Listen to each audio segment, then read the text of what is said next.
Ben Franklin said those who are willing to sacrifice essential liberty for a little temporary safety deserve neither. Hi, Scott Horton here for the Bill of Rights Security Edition from SecurityEdition.com. It's a playing card-sized steel Bill of Rights designed to set off the metal detectors anywhere the police state goes, so you can remind those around you the freedoms we've lost. And for a limited time, get free shipping when you purchase a frequent flyer pack of 5 Bill of Rights Security Edition cards. Play a leading role in the security theater with a Bill of Rights Security Edition from SecurityEdition.com.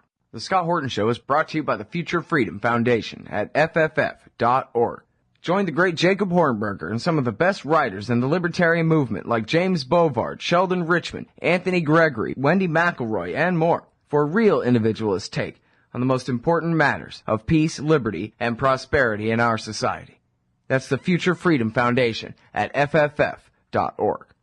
Hey everybody, Scott Horton here. Ever think maybe your group should hire me to give a speech? Well, maybe you should. I've got a few good ones to choose from, including how to end the war on terror, the case against war with Iran, central banking and war, Uncle Sam and the Arab Spring, the ongoing war on civil liberties, and of course, why everything in the world is Woodrow Wilson's fault. But I'm happy to talk about just about anything else you've ever heard me cover on the show as well. So check out youtube.com/Scott Horton Show for some examples, and email scott@scotthorton.org for more details. See you there. Hey everybody, Scott Horton here for LibertyStickers.com. If you're like me, then you're right all the time, surrounded by people in desperate need of correction. Well, we can't all have a radio show, but we can all get anti-government propaganda to stick on the back of our trucks. Check out LibertyStickers.com. Categories include anti-war, empire, police state, libertarian, Ron Paul, gun rights, founders quotes, and of course the stupid election. That's LibertyStickers.com. Everyone else's stickers suck. All right, y'all. So, I'm Scott Horton. This is the show. Thanks for listening. Our next guest is the president of Veterans for Peace, Leah Bolger. Welcome to the show. How are you doing? I am doing great. Glad to be here, Scott. Well, I'm very happy to have you here. I'm very happy to have y'all's support on the show here. It's I'm quite proud of it. If I had the money, I'd pay you to let me pretend to be sponsored by you, but I'm glad I don't have to. Well, we're glad to be a part of your show, and you've been doing great work for a long time, and we're happy to be able to support you. Great. Well, I sure appreciate that. And you know what I really appreciate is this thing that you wrote for Alternate, and I think it was published some other places too, Murder from the Skies, U.S. creating new enemies where there were none. And right. This is about your trip to Pakistan. You went with them to Pakistan, correct? Yes, I went with the CODEPINK delegation. There were 31 of us, mostly Americans. There was one Canadian, and mostly women, although there were some men as well. And we ranged from age 22 to 83, I believe. Well, I like the way this starts out. You talk about, well, geez, what it's like to just live in Waziristan. I think that was your original title for it, right? It was Life in Waziristan. Well, tell us about it. Yeah, it was Life in Waziristan 2012 AD, and the AD stands for After Drones, because we met with several men who were leaders of their families from Waziristan area, and they told us how their lives have changed, and they speak of their lives as we do now in the United States about before 9/11 and after 9/11, and they speak of their lives as before drones and after drones. And so that was the hook for my subject line. I think Alternate changed my subject, but that's the point, is that their lives have been completely changed, and not just from the killing that's happening from the drones, but the presence of the drones has actually changed their way of life, and has created a real feeling of ongoing terror. If you will, because it's a form of emotional and psychological warfare to have these drones there 24 hours a day, and the people living on the ground never know when something is going to launch and strike. So this is a communal society that lives and works and communes together. But now they're afraid to do that. They're afraid to be in groups of more than 2 or 3 for fear of being targeted by these drones. Children will not go to school anymore, so now they're raising a generation of children who have no education because the children are afraid to leave their homes. They're afraid to have the normal wedding celebrations, which would normally be something where everybody would come to, and they would be dancing and drumming and singing. And now they're afraid to have these big group gatherings for fear of being targeted. Funerals, for God's sakes, the funerals are being targeted. So it's really changed their way of life. And now they've also become suspicious of one another because the CIA provides these chips, GPS chips, that they can be planted to indicate where a quote, militant might be or live. And so when some compound is targeted, then everybody is suspecting someone else of being the one that planted it there, because we don't have any troops on the ground to provide the intelligence. So the intelligence that the CIA is getting is coming from paid informants. It's suspect. And that's another point that I'd really like to make, is that the drone program in Pakistan is being run by the CIA. It's not being run by the DoD or the Department of Defense or American military. It's being run in secret by the CIA, and there is no accountability whatsoever. Right, because the whole thing is secret. Right. Now, I don't know, there's so much to go over there, but I want to get to what you said about just, children not being able to go to school, whatever.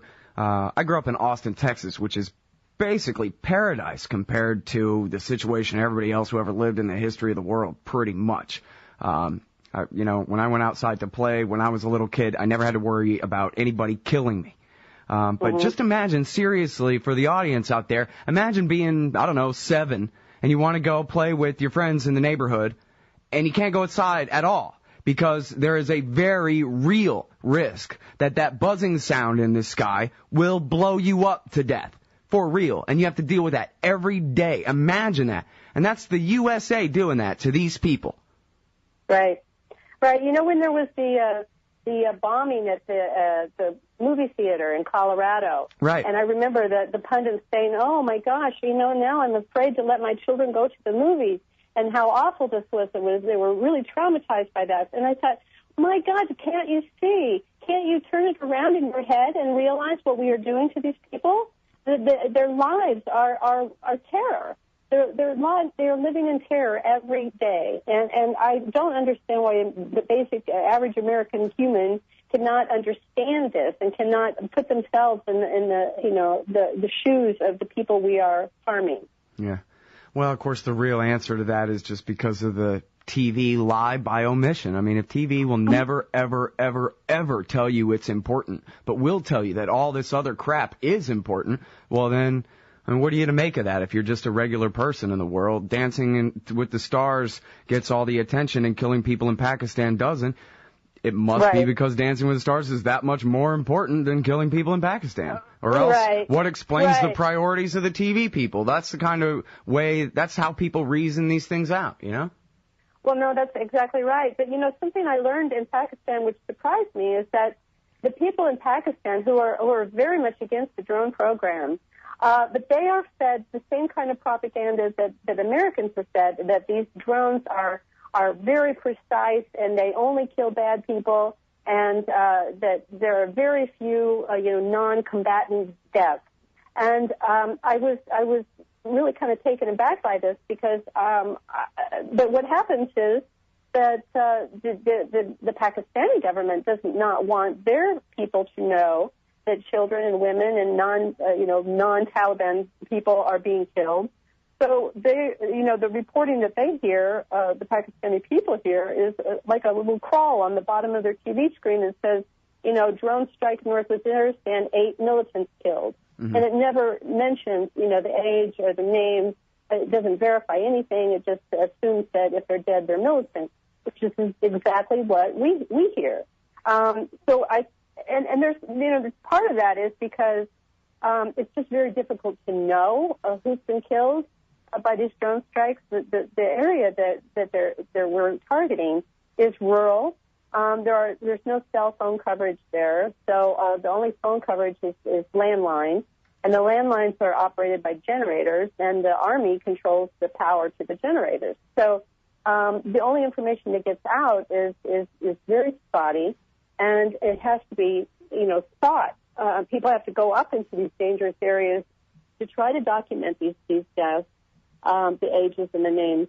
Also, their cultural norms require burial within a very short period of time compared to what we're used to here in the United States.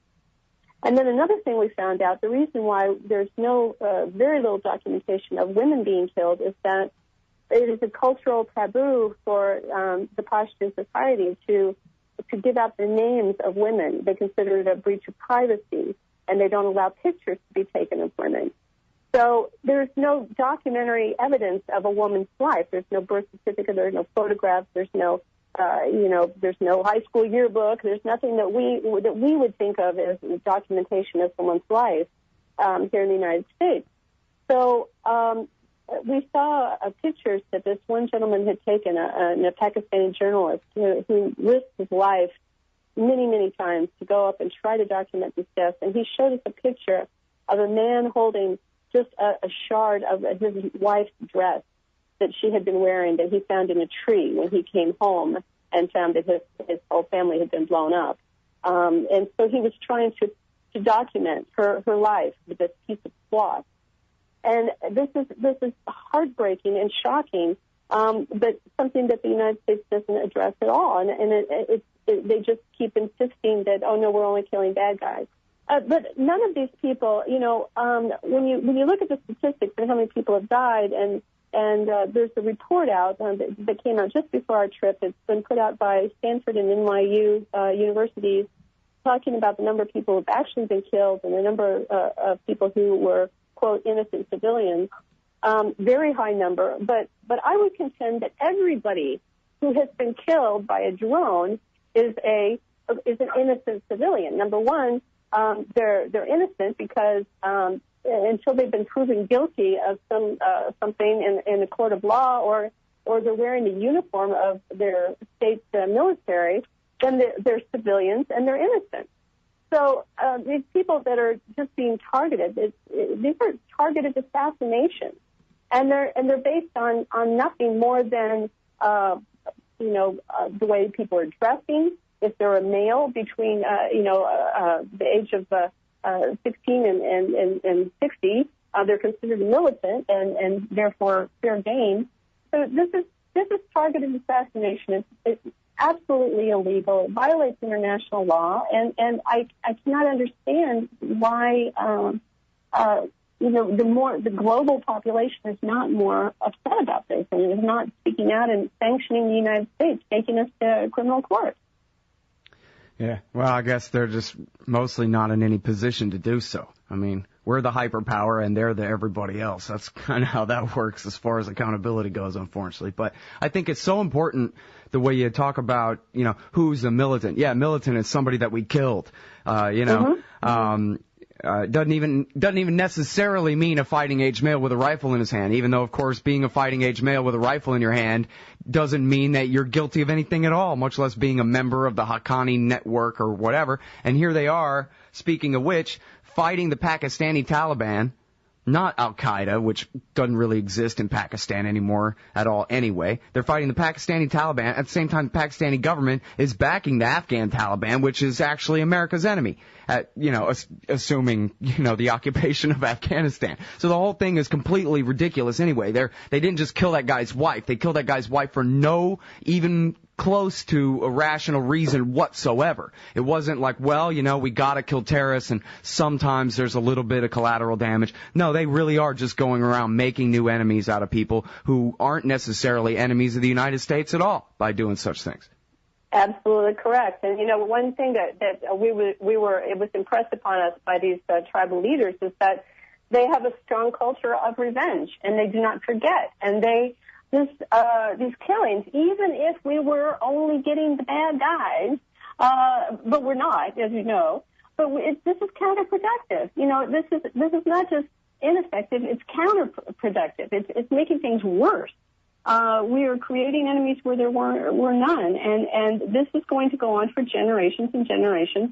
Frankly, I'm not sure that we can repair the damage that's been done. Even if we stop drone attacks today, the people will remember. So we've created enemies for the indefinite future, as far as I can see. Yeah. Which is, great news for Raytheon investors, but for the rest of us. Exactly. I mean, we got, and this is the thing, too, where, I do understand. I'm not trying to just be, patronizing or whatever. I do understand that. I was raised this way, too. I think it's the government schools more than anything else. We're raised to believe that Americans are free. Americans have rights. Everybody else, life is cheap, and it really is okay to kill them. And it really doesn't matter. And the further away they are, and the more salt water especially there is between here and there, the more fine it is to go ahead and kill them or hire Gaddafi to torture them or whatever it is. People just don't care. So maybe it's worth pointing out again that Faisal Shahzad was a Pakistani American. I think he was a citizen. I forget if he had actually gotten his full citizenship yet. But anyway, he had a wife and a good job and a big house, a professional job with a good salary, and he owned his own house and all these things. And he went to Pakistan to visit some family on vacation, and he saw the results of a drone strike. And he joined up, not with Al-Qaeda, friends of Zawahiri, how would he have found them, right? He joined up with the Pakistani Taliban. And they're the ones who taught him how to make a bomb, fortunately, not very well.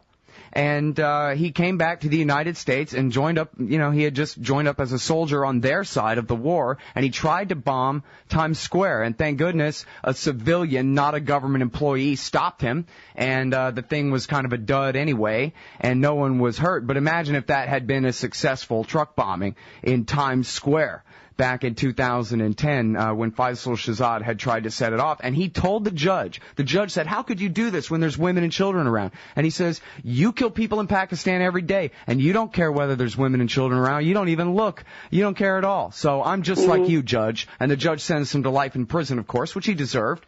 But the point is, we're going to have to keep dealing with that here in America, where life actually has value. Let's say we could kill all the bad guys tomorrow, and everybody, we would eliminate all the horrible people who, are quote, terrorists, but, 100 American children would have to die in the process. Would that be acceptable to the American people? And absolutely not, so I don't understand, why it is that we cannot, value this is something we're going to have to backtrack and start thinking about. It's going to take us generations, I think, to start teaching our children that their lives are no more valuable than the lives of an Afghan child or a Pakistani child. And we're going to have to get away from this jingoistic, we're number one, this American exceptionalism that rules don't apply to us because we're the biggest, we're the best, and might makes right, and all these these things that we're brought up believing. We have to start thinking in terms of a global community that we're all of the same value, and that is going to take a long time to do, if it's possible. I don't know. Yeah. Well, the Declaration of Independence doesn't say the king doesn't have a divine right. It says we all have a divine right, and his is no more divine than anybody else's. So how do you like that? So, that's a good way to spin it. It's not that Americans are worth as little as an Afghan. It's that Afghans are just as precious as Americans are. That's what it is, Come on. That's not too hard. It shouldn't be too hard to teach people, Right. I mean, hell, that's half the war propaganda, right? That's why we kill all those Afghans, is to protect all the ones we're not killing because we love them so much. Right? Yeah. That's right. And just think of all the poor Afghan, women and young girls who, now they get to have an education and be free like us because of how hard our government works on their behalf. Yeah. It seems like if we can take all that cognitive dissonance and straighten it out, in just one direction instead of the other, then we'll be all right. Yeah. Maybe that's just me. All right. I wanted to get back to, I guess, hopefully giving you a chance to describe more about what people told you about living with these drones. I think something I learned in this Washington Post story about the Gaza Strip about a year and a half ago was about the buzzing in the sky and how it's always there. And it is an ever-present reminder that we might kill you just for walking down the street. I mean, there's really not much of a rhyme or reason that you could distinguish from the ground for why some guy hiding in Nevada is killing you, right? Right. No, that's exactly right. And so that was one thing that we were told that adds to this feeling of mental, psychological warfare, of this sound and knowing that they're there 24 hours a day, sometimes up to 6 drones circling overhead. Now, when we met twice with the acting American ambassador to Pakistan. His name is Richard Hoagland. And we met with him before we went up to Waziristan and after we came back. And at the end of the second meeting, and he just denied that we were killing innocent people and just really stuck to his guns. He was very offended that we were telling people that Obama has a kill list, and he just was really preaching the party line. But I said, well, sir, would you concede that this constant presence of drones overhead buzzing and being there all the time is a form of psychological warfare? And he said, oh, well, from what he understood, that they were too high to be either seen or heard, which is just false. But instead of saying, well, I can see your point, or I don't, he's been told that you can't see him or hear him, so that's what he chooses to believe. And that's what, Americans will choose to believe because they don't want to face the reality of what we're doing to these people. Can you imagine? When I was in Chicago for the NATO protest, and there were all these helicopters overhead all the time, and I thought, this must be a little tiny taste of what it's like to live in where there are drones overhead. There are people watching you all the time and wondering, what's going to happen. It was very disconcerting having these helicopters following crowds of people, and this is much. That's just a tiny, example of a little bit of what it must be like to have these drones overhead. So it's just another example of the party line telling people what they want to hear so that they don't have to be responsible for the truth. Well, every time we talk about this, I think about Chalmers Johnson and his warning that you can either follow the British model or you can follow the Roman model. The British model is you just give it up. You tried taking over the world, it cost too much, and so, you don't even have to say sorry, just quit. And then the Roman model is, no, go ahead and kill yourself. And go ahead and bring your empire home and live under it and slave yourself until you're starved to death. And that's basically seems to be the model that we're following, is we're going to end up having 18,000 different sheriff's departments flying these things around. And it'll be, 10 years before they're all armed with, guns and missiles and whatever. But soon enough, 10, 15 years from now, especially depending on, economic troubles and that kind of thing. Just like all of our cops wear camouflage and carry machine guns now, they'll all be flying robots around killing people from very safe distances for their own, officer safety needs. And the American people will, they'll reap what they sow, because that's just the way it is. Again, it's good for the Raytheon investors. It's good for the sheriffs, and it's good for the generals. And who's going to stop the three of them working together? Right, that reminds me of a point that there's been a caucus in the House of Representatives, a drones caucus now for 3 years, and mostly the members of the drones caucus are members of states that are on the border, the Southwest. Although there are some others in Missouri and Nevada and some other places. And now the Senate has a drones caucus too. It only has 2 senators in it, but so now, the whole purpose of the drones caucus is to promote the purchase and development of the drones industry. It provides jobs and it makes us safer. And so, they're not going away anytime soon. It's Leon Panetta was the one who said that the drones are the only game in town. So despite all these, critical reports that we're killing innocent people, that they're counterproductive, these people they're very short-sighted, and they're thinking of them as tactical successes that, we kill, tactically, we're getting the guys that we're trying to get, but they're not looking at the strategic picture of this is making things worse in the long run, that we are, creating enemies where there were none. We are fostering hatred, anti-Americanism and this idea that they're going to strike back. So it just plays into this vicious circle of we have to pay you back for a bad thing you did to us, and whether or not the actual culprits are our attack on Afghanistan, our attack on Iraq after 9/11 was not to get was completely nonsensical. We were not attacking the people who actually killed our folks. We were just lashing out. And so, if we can't understand that was wrong, then how can we criticize Pakistanis or Afghans or Yemenis who want to kill all Americans? Right. Americans more than anyone else ought to understand how they feel. Don't you hate it when somebody kills you? Don't you want to kill them back real bad? Right. That's how they are too. Yeah. Yeah. Come on. We did even pose this question to one of to a man named Kareem Khan, who has 70 members of his family, his extended family, have been killed by drones. And we asked him, what would you do if you had a drone? What would you do with it? And he said that he would, we said, would you kill civilians with it? And he said, no, absolutely not.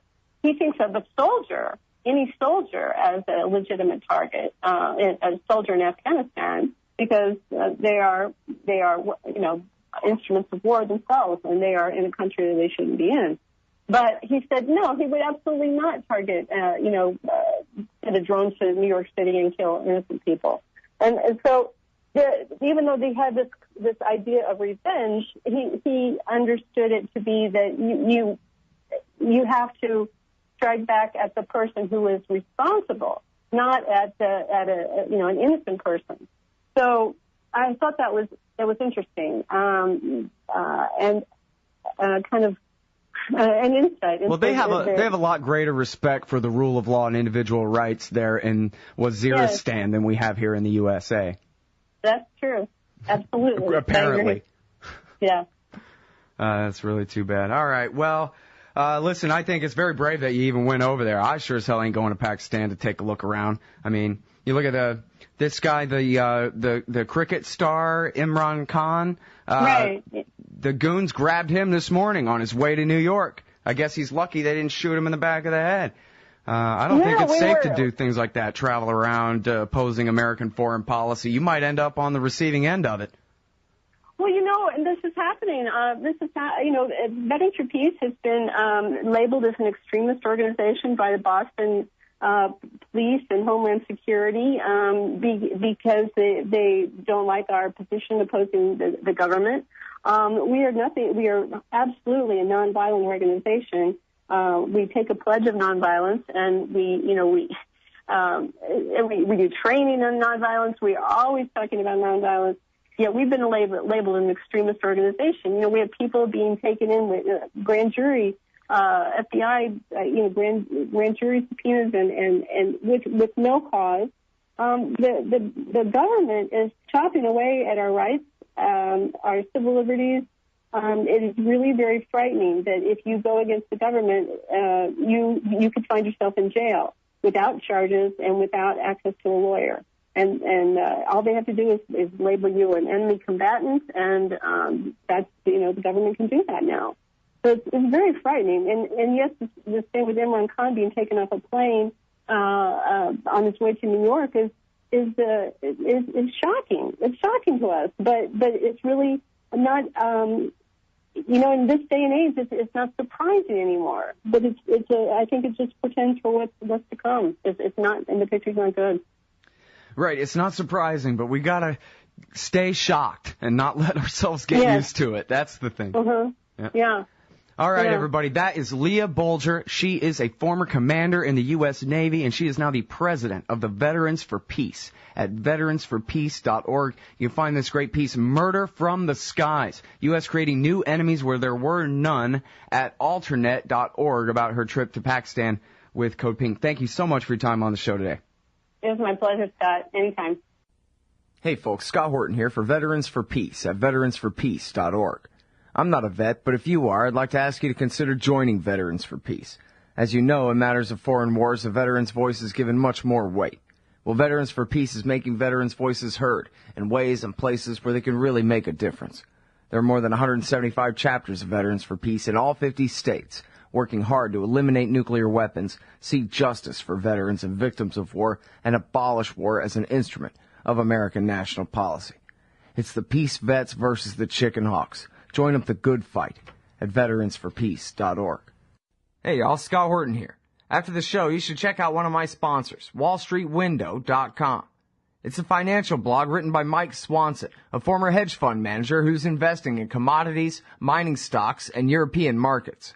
Mike's site, wallstreetwindow.com, is unique in that he shows people what he's really investing in, updating you when he buys or sells in his main account.